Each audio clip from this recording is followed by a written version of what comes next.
Hello world, welcome back to Razor RC. I've been doing some upgrades to my ECX Amp MT. Just want to cover the brushless upgrade I did, kind of the parts I used. There are going to be links in the description below if you want to pick up these parts, and I'm just going to give you some suggestions. So first off, I do have another video already on upgrades from my ECX Amp. I think it was like 5 upgrades, what I did originally.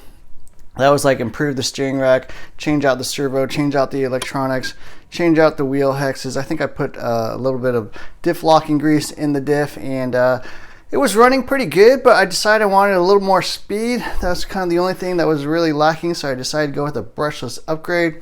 First off, I did try the Ghoul RC, sort of eBay special. I think these are like 40 bucks for an ESC and motor.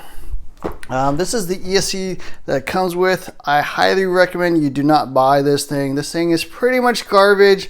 I could probably put out another video just on this ESC alone, but I would not buy that. Highly do not recommend. Thumbs down on that ESC. The motor itself is actually pretty decent. This is a 4300 kV 4-pole motor. Runs pretty good as long as you have a good ESC. With that stock ESC, it pretty much does not get full power, so that's the main reason I recommend you do not get that ESC. But the 4300 kV motor, I think it's probably about 20 bucks on its own, maybe 25 bucks on its own, so that's a decent motor if you're looking for a really budget option. So the ESC I ended up with is what you can see here. This is the Hobby Wing, and it's called the Easy Run Max 10. Really nice ESC. It is obviously more expensive than the Ghoul RC ESC. I think this is around $55, somewhere around that neighborhood. But high quality ESC, 60 amps. It's waterproof. It's got really nice little plug-in wires for the motor, so it's really easy to solder. Really nice like push button, on-off button, a little fan, just high quality ESC, programmable. I don't get paid by Hobby or anything, but that is a really nice option, and that's probably the ESC I recommend if you want to convert your amp into a brushless vehicle. Now, other changes I made, I did end up going with the all metal transmission. So what it comes with is a brand new diff with a metal ring, as you can see there. This is not sealed, so unfortunately you can't really tune this differential. It's a gear differential, but it doesn't have any gaskets or anything, so if you put oil in this thing, it will leak out. So a little bit of a bummer there, but it is better than the stock differential gears and stuff like that, because with more power you definitely will break some of those plastic gears. Finally, the last upgrade I did was to upgrade the slipper. So was not a huge fan of the stock slipper. Unfortunately, as you can see, like it just glazes really bad. Like the slipper pads are not particularly high quality.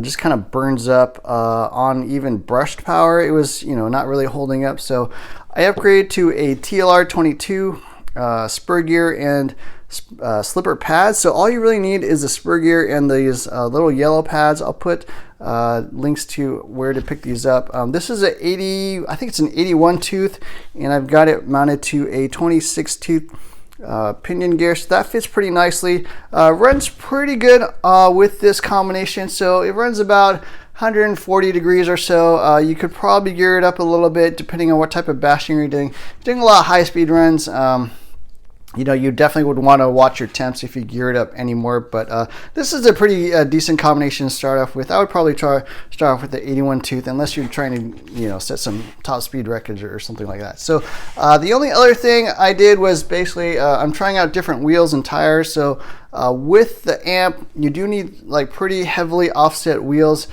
just to be able to clear these steering links up here in the front. So these are Hobao Hyper 10TT wheels and tires. The tires are not that great, but the wheels are like the perfect offset if you want to run like stadium truck or monster truck type tires. This is a good option. Set of 4 are pretty cheap as well. And that's pretty much it. Some people, may feel like they need to upgrade the drive shafts. If you're running on pavement, you may need to do that as well. I think people are using like Traxxas slash drive shafts, although you do have to like Dremel out kind of part of this hub to get it to fit in here, and kind of Dremel out part of this attachment onto the out drive. So yeah, that's pretty much it. Just kind of an update on the ECX amp. I'll throw up some running footage right after this, and you can check that out to see how this truck actually performs on dirt. And anyways, thanks for watching. Definitely hit the like, share, and subscribe buttons. Look for more videos soon. Thanks for watching.